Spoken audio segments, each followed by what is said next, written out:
خدا نخواستہ نہ دھماکے ہوئے، نہ گولیاں چلی، نہ کچھ ہوا، اور 780 کو ایک مذاق بنایا اور 780 لگایا جاتا ہے۔ 780 اس لیے لگایا جاتا ہے جی کہ ضمانت نہ ہو سکے، اور یہ پھر اس کی اونرشپ سٹیٹ لیتی ہے، یہ اس لیے لگایا جاتا ہے۔ 780 انسداد دہشت گردی کا ایکٹ ہے اور اس کی دفعہ ہے 7، یہ لگایا جاتا ہے جس کی وجہ سے یہ سارا کچھ ہوتا ہے۔ بہرحال عمران خان صاحب نے فیصلہ کیا ہے کہ وہ کسی قسم کے خوف میں مبتلا نہیں ہوں گے اور وہ ہر صورت میں جائیں گے، اور اگر کسی نے گرفتار کرنا ہے تو گرفتار کر کے دیکھ لے۔ دوسری جانب پنجاب میں اب یہ سلسلہ شروع ہو چکا ہے، جس چیز کا مجھے ڈر تھا وہی ہو رہا ہے، اور وہ یہ ہے کہ مسلم لیگ نواز کے بے شمار رہنماؤں نے نہ صرف عدلیہ کو دھمکیاں دیں، بیوروکریسی کو دھمکیاں دیں، ملٹری لیڈرشپ کے خلاف تقاریر کی، اور وہ ساری چیزیں ریکارڈ پر ہیں اور مسلسل ریکارڈ پر ہیں، اور ابھی بھی ٹاک شوز میں بھی آ کے اور پریس کانفرنس میں آ کے یہ سارا سلسلہ جاری ہے۔ لہذا پنجاب گورنمنٹ نے بھی اب پی ٹی آئی کے اور باقی لوگوں نے پنجاب میں مقدمات شروع کروا دی ہیں، ان کے خلاف درخواستیں آ گئی ہیں، رانا ثناءاللہ صاحب کے خلاف آ گئی ہیں اور 2-3 جگہوں پہ آ گئی ہیں، مزید آئیں گی، اور یہ سلسلہ اب چل نکلے گا، اور اس سے وہی ہوگا کہ کیوس پیدا ہوگا، اور ادھر سے نکلیں گے ادھر پھنس جائیں گے، ادھر سے نکلیں گے ادھر پھنس جائیں گے۔ ضمانتوں کا موسم ہوگا، مقدمات کا موسم ہوگا۔ آج بھی تقریباً پاکستان تحریک انصاف کے کوئی 6 رہنماؤں نے اسلام آباد کے ایڈیشنل ڈسٹرکٹ سیشن جج فیضان حیدر گیلانی صاحب کی عدالت سے ضمانتیں کروائی ہیں۔ شیخ رشید بھی اس میں شامل ہیں، فیصل جاوید بھی ہیں، اسد عمر صاحب بھی ہیں، جتنے بھی وہ دفعہ 144 کا جو اپلیکیشن دی تھی وہ مقدمہ درج کیا گیا تھا، اس میں ضمانتیں کروائی ہیں۔ اسی طریقے سے بہت سارے صحافی جو ہیں وہ بدستور زیر عتاب ہیں۔ ARY ٹیلی ویژن ابھی تک عدالتی احکامات کے باوجود نہیں کھولا گیا۔ اس کا مطلب بالکل واضح ہے کہ یہ معاملہ نہ گورنمنٹ کی دسترس میں ہے، نہ ہی پیمرا کی دسترس میں ہے، اس کو کوئی اور ہی دیکھ رہا ہے، اور جو کوئی اور دیکھ رہا ہے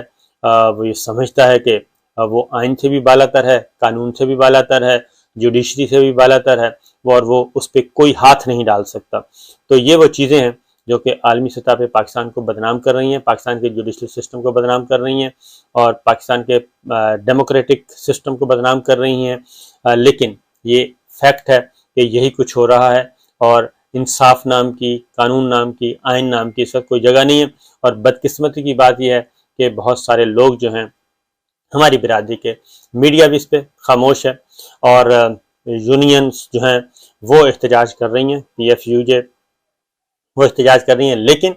یہ احتجاج ہمیں مختلف ٹیلی ویژن کی اسکرین پہ نظر نہیں آتا، کیونکہ وہ کہتے ہیں کہ بس جس کے ساتھ ہو رہا ہے وہ کافی ہے۔ اب ایک اور چیز بھی آپ سے شیئر کروں، کیونکہ یہ تو خبریں آپ کو دی ہیں میں نے، کرنٹ جو فوری کرنٹ افیئر سے متعلق تھیں، تازہ خبریں جو تھیں، ان ساری چیزوں کو لگا کے ایک بہت بڑا کام ہو رہا ہے، اور وہ ہو رہا ہے بیرون ملک۔ شہباز شریف صاحب بیرون ملک گئے ہوئے ہیں، وہاں پہ آپ کے اثاثے جو ہیں وہ نیلام کیے جا رہے ہیں، اور اثاثے نیلام کیے جا رہے ہیں، پلس ان کو لیز پہ دیا جا رہا ہے، دوسرے ملکوں کی کمپنیوں کو کنٹرول ان کو دیا جا رہا ہے، ان کے ساتھ ایگریمنٹ سائن ہو رہے ہیں، MOU سائن ہو رہے ہیں۔ یہ کوئی پرائیویٹائزیشن جسے کہتے ہیں، نجکاری کا عمل، یہ سب کچھ ہوتا ہے، لیکن اس میں ہوتا ہے آئین، قانون، ضابطے، اس کو فالو کیا جاتا ہے، اور ایک پروسیجر ہوتا ہے۔ لیکن جو اب اطلاعات آ رہی ہیں وہ یہ ہیں کہ رولز ریلیکس کیے گئے ہیں، ہمارے جو اہم قیمتی اثاثے ہیں ان کو لیز پہ دینا ہے، ان کو فروخت کرنا ہے، غیر ملکی کمپنیوں کے حوالے سے ان کو دینا ہے، تو اس میں رولز ریلیکس کر دیے گئے ہیں۔ اس میں تمام جو انسٹیٹیوشنز ہیں، تمام فورمز ہیں، لیگل فورمز جو ویٹ کرتے ہیں، کابینہ ہوتی ہے، کابینہ کی سب کمیٹی ہوتی ہے، نجکاری کمیٹی ہوتی ہے، مختلف ہمارے جو ادارے ہوتے ہیں، جو پیپرا رولز جن کو کہتے ہیں، وہ دیکھتے ہیں کہ سارا عمل شفافیت کے ساتھ ہو، پھر بڈ ہوتی ہے اور لیے جاتے ہیں، ٹینڈر لیے جاتے ہیں، وہ ساری چیزوں کو سائڈ پہ رکھتے ہوئے معاملات دوسری طرف لے جائے جا رہے ہیں۔ ایک تو PIA کچھ ایئرپورٹس دیے جا رہے ہیں، PIA کے کچھ نظم و نسق دیا جا رہا ہے، کچھ سول ایویشن کے جو ہیں وہ کیے جا رہے ہیں، کیونکہ جو دورہ قطر ہے اس میں یہ تمام حکام موجود ہیں اور ایم او یو سائن ہو رہے ہیں، تو اس میں بہت زیادہ تشویش پائی جاتی ہے۔ یہ بات ذہن میں رکھیے کہ یہ پھر ایگریمنٹ سائن ہو رہے ہیں، اور ایک طرف پوری قوم لگی ہوئی ہے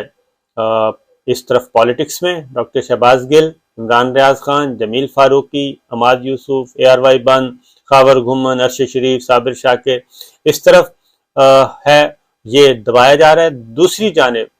بہت بڑے بڑے کام ہو رہے ہیں اور بہت بڑے بڑے ڈیلز ہو رہی ہیں، تو میرا خیال ہے کہ اس طرف بھی توجہ دینی چاہیے، اور یہ بڑی باریکی سے یہ سارا سلسلہ ہو رہا ہے۔ تو بہرحال جی، عمران خان صاحب کو کہا گیا کہ آپ نہ جائیں عدالت میں، اور آپ کا ہم کیس فائٹ کرتے ہیں، کیونکہ رانا ثناء اللہ صاحب ریکارڈ پہ کہہ چکے ہیں کہ جیسے ہی عدالت کمرہ عدالت سے بھی ان کو اریسٹ کیا جا سکتا ہے، گرفتار کیا جا سکتا ہے، تو اس لیے آپ نہ جائیں۔ تو عمران خان صاحب نے اب یہ فیصلہ کیا ہے، خاص طور پہ 2-3 باتیں ایگریسولی وہ آ رہے ہیں۔ نمبر 1، ڈاکٹر شہباز گل کا معاملہ،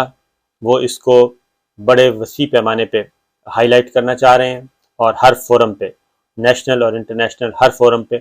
اس کو لے کے جائیں گے، اور ڈاکٹر شہباز گل کی ضمانت کا بندوبست کیا جائے گا۔ ضمانت ملنے کے بعد اس کے بعد پھر یہ اگلا پارٹ 2 شروع ہو جائے گا، اور ڈاکٹر شہباز گل کا معاملہ جو ہے یہ نہیں چھوڑا جائے گا، اس کے ساتھ کوئی رعایت نہیں کی جائے گی۔ جس طریقے سے ڈاکٹر شہباز گل کے ساتھ جو کچھ ہوا حراست کے دوران، وہ ساری چیزیں ہائی لائٹ کی جائیں گی، اور اس پہ ہو سکتا ہے اعلیٰ عدلیہ سے بھی رجوع کیا جا سکے۔ لیکن جو سب سے زیادہ تشویش اس وقت پائی جا رہی ہے کہ یہ خبریں رپورٹ ہو رہی ہیں، سب کچھ ہو رہا ہے، تو اعلیٰ عدلیہ سے یہ ریکویسٹ بھی ہے، توقع بھی ہے، درخواست بھی ہے کہ وہ کم از کم اس معاملے پہ ضرور نوٹس لے، اور نہ صرف سو موٹو نوٹس لے، بلکہ جو انسانی حقوق کی پامالی ہو رہی ہے، جو آئین کو پامال کیا جا رہا ہے، جو قانون کو پامال کیا جا رہا ہے، عدالتی احکامات کو تسلیم نہیں کیا جا رہا، ان پہ عمل نہیں کیا جا رہا، اس پہ ضرور توجہ دینی چاہیے۔ اور ایک اور خبر انشاءاللہ وہ اگلی ویڈیو میں دوں گا کہ ایک بار پھر بڑی ایک ڈیل ہونے کی توقع ہے، بہت بڑی ڈیل، اور وہ مذاکرات شروع ہوں گے جناب، بیرون ملک مذاکرات ہوں گے، کچھ اہم ملاقاتیں ہوں گی، تو دیکھتے ہیں اس کا نتیجہ کیا نکلتا ہے۔ لیکن فی الوقت یہ ہے کہ میچ کافی ٹائٹ ہو رہا ہے، اور وقت کسی کے پاس کم ہے اور کسی کے پاس بہت زیادہ ہے، تو دیکھتے ہیں کیا ہوتا ہے۔ اجازت دیجیے، اللہ حافظ۔